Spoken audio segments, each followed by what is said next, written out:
Why is July?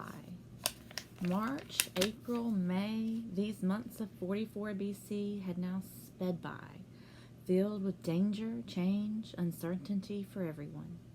Liberals and conservatives, Democrats and aristocrats, friends of Caesar and Caesar's enemies, had all been shaken by the upheaval. All had had their lives greatly changed by Caesar's sudden and violent death.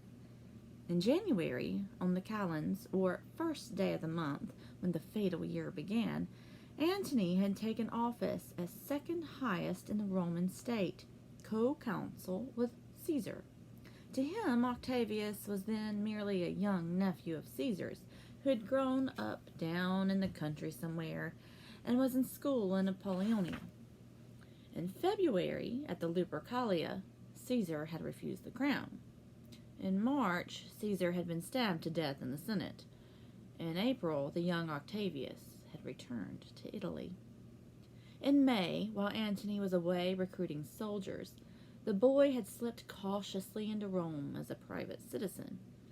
Claiming to seek only his rights, he had established himself as Caesar's adopted son. Then he had made a speech, promising the people to carry out the terms of Caesar's will, whereby each one of them had been left a sum of money, and all were to receive his villa and gardens across the Tiber, where Cleopatra had been living, as a public park. Now, as June began, the ambitious young man was setting himself up as a serious rival to Mark Antony. Young, inexperienced, he was bracing his skinny legs and aiming his slingshot at the political giant. It was the beginning of a contest for power that was to go on for the next 14 years, to the very end, exciting and uncertain. Octavian would finally emerge victorious and the empire be established. Then people would begin to tell the story of how, on the very day that he first entered Rome, a radiant effulgence had been seen about the sun, predicting his radiant future. Octavian could see nothing very radiant as he left the house of Antony that May day after the stormy interview. But the month of June was well spent. First, he appealed to Caesar's old friends for help, telling them how Antony had mistreated him. Then he undertook to raise all the money that he could, gathering together his own resources and borrowing more. His stepfather, mother, and 2 cousins loaned him all they had. He put the money to use at once, and with it, in the next month, Quintilis, he achieved a minor victory and won loud cheers from the mob. A motley lot they were, these common people of Rome, more foreigners than natives, speaking a medley of tongues. Gauls, Spaniards, Germans, Africans, Syrians, Greeks, Jews, they had come from all parts of the Roman world. From the backwoods of Europe and the crowded old cities of the East, they had been drawn or brought to this commercial, thriving, and most western metropolis. They were not, most of them, citizens interested in good laws, but a fickle, hungry lot, ready to cheer and cast whatever votes they had for anyone who would feed them well and pay for the games to entertain them. In the month of Quintilis, it was up to Brutus and Cassius to furnish games in honor of Apollo. Having been proctors, or judges, they dared not fail to do so, yet they dared not return to Rome. So they put up the cost, had someone else round up the gladiators and wild beasts, and the games went on. It was on the 13th day of Quintilis, as the excited crowds went surging through the narrow, dirty streets that led to the circus.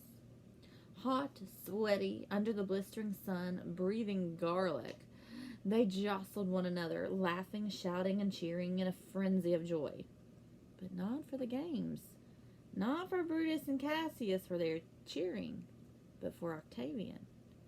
Planning to make the games a flop, Octavian had shrewdly chosen that day to distribute the $15 each that Caesar had left the people in his will.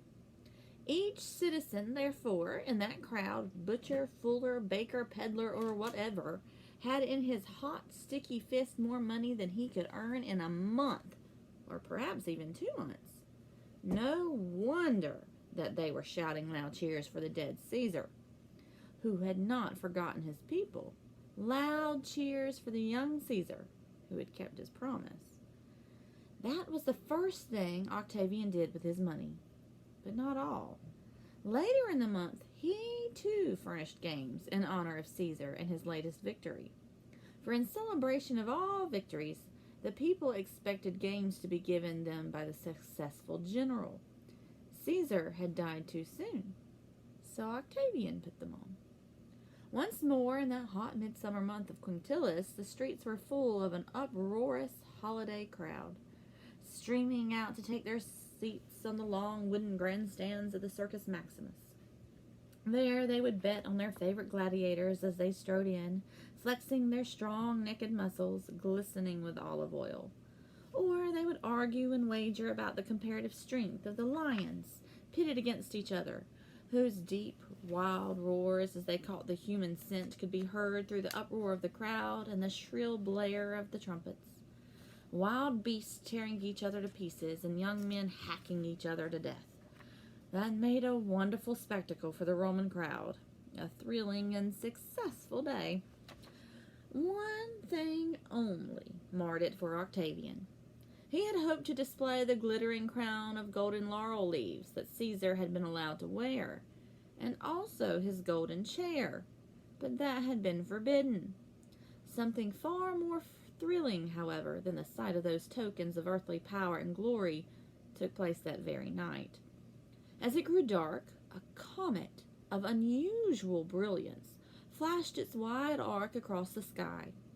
Looking up, the people could see, as they were told, that it might be the soul of their great leader, Julius Caesar, whose genius had been so much greater than that of the average man, as to seem to be that of a god on earth, had now gone to take his place among the stars of heaven, the everlasting gods.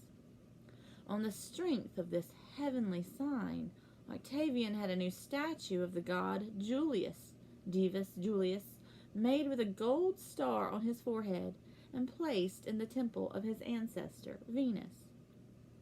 Also influenced, possibly, by that omen from on high, the Senate issued a decree that the month in which the great event had taken place should no longer be known as the 5th month, Quintilis.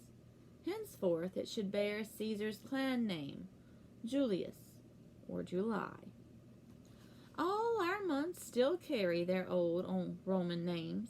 Our entire calendar, not just the 1 month of July, is a memorial to Julius Caesar. Though it was made more accurate by Pope Gregory in 1582, the calendar we use today is still practically the same one that was made for the Romans by Julius Caesar the year before he died.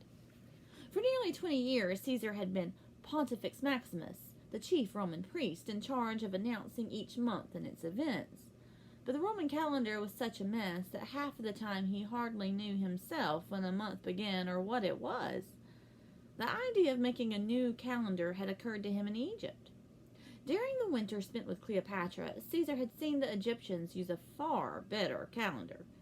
It had then been in use more than 4,000 years, having been made by one of those ancient pharaohs whose pyramids he had visited with Cleopatra on their journey up the Nile. On his return home, Caesar had sent for an Egyptian astronomer by the name of Sogenes to come to Rome and work out a calendar for him, one that would keep the names of the old Roman months but leave out their connection with the moon. It was figuring by the moon, Caesar saw plainly, that caused the Romans all their trouble. The Egyptian calendar paid no attention to the moon. Each year had 12 equal months of 30 days, with 5 extra feast days added at the end, which made 365. The Romans used a moon or lunar calendar, which had been handed down to them by the way of Greeks from the ancient Babylonians. It also had 12 months, but each one was truly one month, as well as 1/12 of the year. That is, each new moon started a new month. But when several nights were cloudy and the man on watch for it failed to catch sight of the new moon, who could tell when the month would begin? Also, 12 of those moon months made only 354 instead of 365 days, so the year was always too short. The months kept coming around too soon and getting out of season. Spring months turned up before winter was over, summer months came in early spring, and so on. Sojournes found when he reached Rome that the year 46 BC had come about 90 days too short. So the first thing he and Caesar did was to tack on 3 extra months. Then they figured out new months, discarding the moon entirely. The Roman priests, some of them, were horrified. They said it was sacrilegious to give up the old way. But Caesar wanted a calendar that would keep itself in order, not one that only the high priest could manipulate. This calendar of his would have 365 days. He had thought just like the one in Egypt, but Sojournes had said that he could make one still more accurate. 365 days were not exactly the correct number in a year.